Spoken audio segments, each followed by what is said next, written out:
সচিবালয়ে ঢুকে পড়েছে শত শত শিক্ষার্থী। মিছিল নিয়ে হঠাৎ করে তারা সেখানে ঢুকে পড়ে।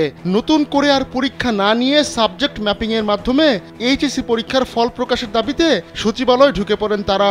মঙ্গলবার দুপুর 2টার দিকে তারা গুলিস্তানের 0 পয়েন্টের থেকে সচিবালয়ের গেট দিয়ে পুলিশি বাধা উপেক্ষা করে সেখানে ঢুকে পড়েন। এ সময় তারা সচিবালয়ের 6 ও 11 নম্বর ভবনের মাঝামাঝি জায়গায় মিছিল করতে থাকেন।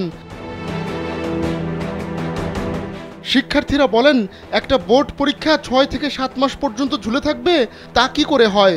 আমাদের কয়েকদিন আগেও জানিয়েছিল সেপ্টেম্বরের 11 তারিখে পরীক্ষা হবে, তাহলে আরও 1 মাস লাগবে পরীক্ষার জন্য, এরপর 1 মাসব্যাপী পরীক্ষা হবে। এত সময় নিলে আমাদের ফলাফল কবে প্রকাশ করা হবে, আর আমরা ভর্তি হব কবে? তারা আরও বলেন, আমরা চাই যেসব পরীক্ষা হয়েছে সে অনুযায়ী পরীক্ষার ফলাফল দেওয়া হোক, দাবি না মানলে আমরা আন্দোলন চালিয়ে যাব।